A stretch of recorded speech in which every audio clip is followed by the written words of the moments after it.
Yung ayaw ko mangitim at masinaga ng araw habang naliligo sa pool. Aba, eto na yun. Kung taga Manila ka, 3 to 4 hours lang biyahe dito sa Candelaria. Wow! Depende sa traffic ha. I-Google o i-Waze mo lang, tuturo ka na ng mapa. Hindi ka maliligaw kasi ang dali lang nila makita. Pwede mo rin ipagtanong-tanong sa mga kalapit dito at ituturo ka naman nila. At pagkarating nga namin ay umakyat ako dito sa may taas para makita ang ganda ng resort o yung tanawin dito sa may resort na to. Kitang-kita mo yung bundok Manahaw. Mahangin dito at malamig. Ipapakita ko sa inyo kung gaano kaganda kung nasa taas ka yung view dito resort na to. Tara, let's go!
Diba? Kitang-kita mo naman mula umaga hanggang gabi yung resort na yan kung gaano kaganda.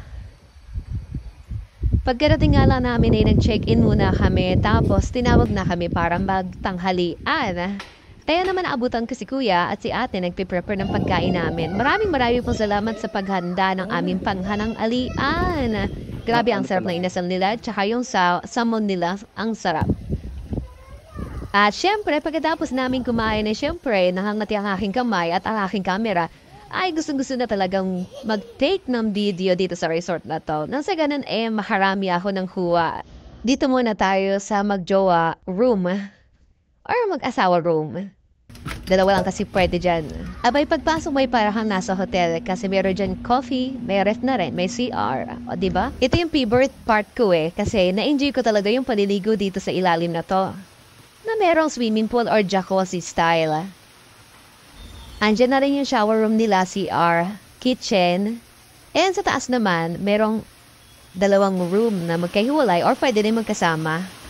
At sa ganda at nakaka-relax, kaya naman na hindi na napigilan ng aking kasama na maligo dyan. At in-enjoy na nga niya.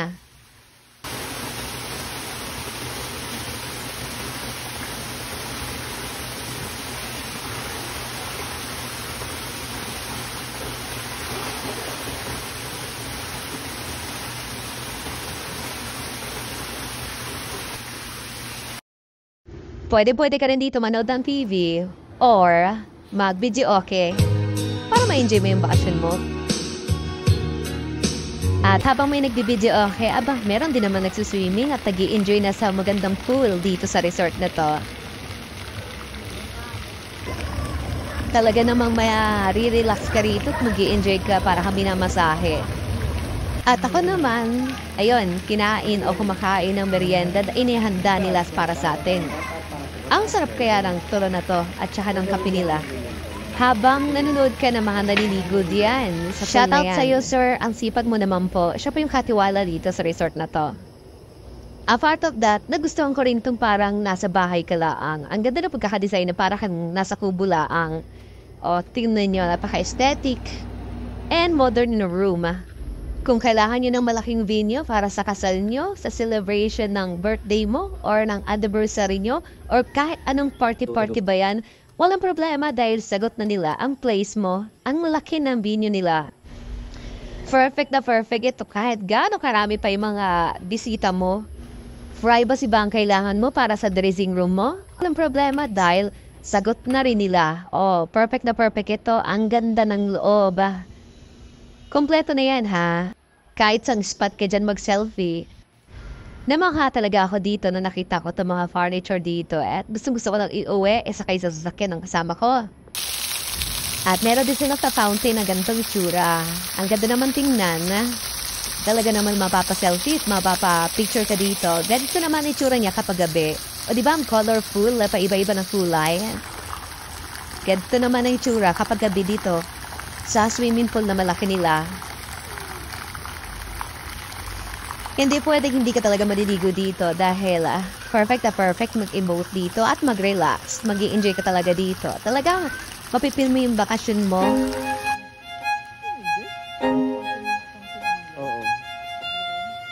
Parang nasa Asian cruise ako neto Tinawag na kami para mag-dinner at nakahanda na daw ang sarap naman ng pagkain dito mga CLs. O siya, galit-galit muna tayo at kakain muna kami. Ang sarap!